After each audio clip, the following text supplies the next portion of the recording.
नमस्कार। जब हम लियोनार्डो दा विंची का नाम सुनते हैं तो जहन में सबसे पहले एक महान कलाकार की तस्वीर उभरती है। लेकिन ये कहानी सिर्फ इतनी ही नहीं है।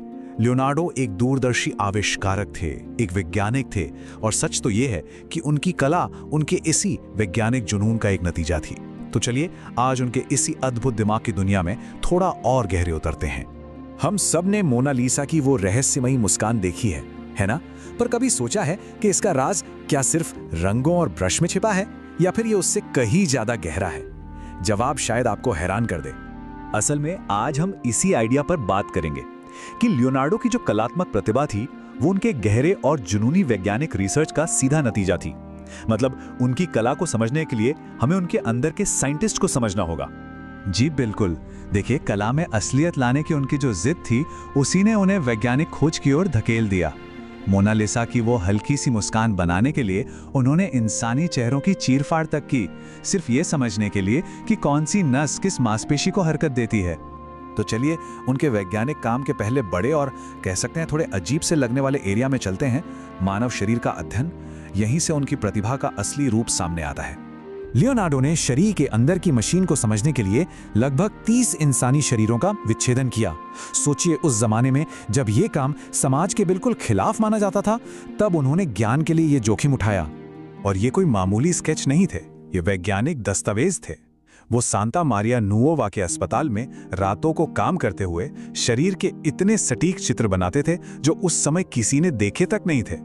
जैसे कि हमारी भौं के ठीक पीछे की जो खोखली जगह होती है, फ्रंटल साइनस, उसका पहला सही चित्र उन्होंने ही बनाया था। उनकी खोजें तो और भी हैरान करने वाली थीं। उन्होंने पता लगाया कि दिल सिर्फ एक अंग नहीं बल्कि एक बहुत ही शक्तिशाली मांसपेशी है।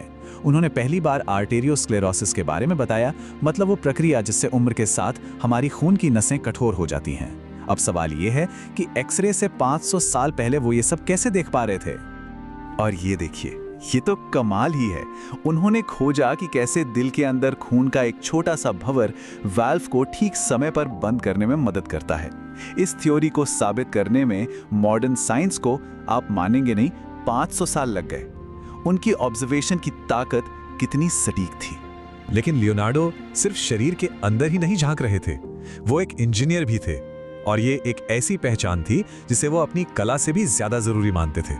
चलिए देखते हैं कैसे। बात है 1482 की।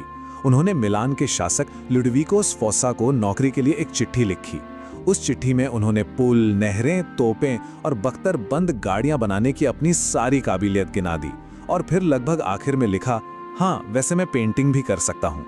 अगर आप उनकी नोटबुक देखेंगे तो वो ऐसी ऐसी मशीनों के डिजाइन से भरी हैं जो अपने वक्त से सदियों आगे थीं। उन्होंने ऐसे बख्तरबंद टैंक डिजाइन किए जो युद्ध का रुख बदल सकते थे, और ऐसे विशाल हथियार बनाए जो उस युग की तकनीक के लिए बनाना लगभग नामुमकिन था। और ये चित्र ये शानदार ढंग से दिखाता है कि कैसे उनकी हर एक रुचि आपस में जुड़ी हुई थी। उनका ये मशहूर विट्रुवियन मैन सिर्फ एक आर्ट नहीं है, ये एक सिद्धांत है कि इंसान के शरीर के जो सही अनुपात हैं वही इस ब्रह्मांड और अच्छी इमारतों के सही अनुपात को भी दर्शाते हैं। तो शरीर और मशीनों से अब हम आसमान की ओर बढ़ते हैं। लियोनार्डो का एक और जुनून था उड़ना, एक ऐसा सपना जो प्रकृति को बहुत करीब से देखने की उनकी आदत से पैदा हुआ था। उन्होंने दशकों तक सिर्फ पक्षियों को उड़ते हुए देखा। वो हर छोटी बड़ी बात नोट करते थे, जैसे कि पंख नीचे आते वक्त ज्यादा जोर लगाते हैं और ऊपर जाते वक्त आराम से। इसी स्टडी से ऑर्निथॉप्टर और एरियल स्क्रू जैसे अविश्वसनीय डिजाइन निकल कर आए। जी हाँ, आपने बिल्कुल सही सुना। उनका जो एरियल स्क्रू था वो असल में एक हेलीकॉप्टर का शुरुआती डिजाइन ही था, जिसमें एक घूमने वाला पेच मशीन को हवा में ऊपर उठाने का काम करता। ये उनके समय से बहुत बहुत आगे की सोच थी। तो लियोनार्डो की असली विरासत क्या है? उनकी पेंटिंग्स, उनके आविष्कार? नहीं, उनकी असली और हमेशा रहने वाली विरासत है उनकी सोच, उनकी कभी न खत्म होने वाली जिज्ञासा। उनकी नोटबुक हमें उनके दिमाग की एक झलक देती है। सोचिए, एक ही दिन में वो सुबह एक कटफोड़वा की जीप की बनावट के बारे में सोच रहे हैं, दोपहर में एक पूरी नदी का रास्ता मोड़ने की योजना बना रहे हैं, और फिर शाम को द लास्ट सपर जैसी महान कलाकृति पर काम कर रहे हैं। उनकी जिज्ञासा की कोई सीमा ही नहीं थी। और सबसे ज़रूरी बात यह है कि ये जो कमाल का दिमाग था वो किसी औपचारिक शिक्षा से नहीं आया था। लोग उन्हें अशिक्षित व्यक्ति कहकर ताना मारते थे क्योंकि उन्होंने लैटिन स्कूल में पढ़ाई नहीं की थी, लेकिन उनकी शिक्षा क्लासरूम की दीवारों से कहीं ज़्यादा बड़ी थी। उनके अपने शब्द ही उनकी सोच का सार बता देते हैं। दूसरों की लिखी किताबों को रटने के बजाय उन्होंने सीधे अनुभव और अपनी आंखों देखी चीजों पर भरोसा किया, और शायद यही उनकी प्रतिभा का असली स्रोत था। तो आखिर में लियोनार्डो हमें सिखाते हैं कि कला और विज्ञान असल में अलग अलग नहीं हैं, बल्कि एक ही सिक्के के दो पहलू हैं। वो हमें सिखाते हैं कि सबसे बड़ी खोजें वो लोग करते हैं जो सवाल पूछना कभी बंद नहीं करते, और ये हमें सोचने पर मजबूर करता है। आज हमारे चारों ओर ऐसी कौन सी चीजें हैं जो बस एक जिज्ञासु नजर का इंतजार कर रही हैं?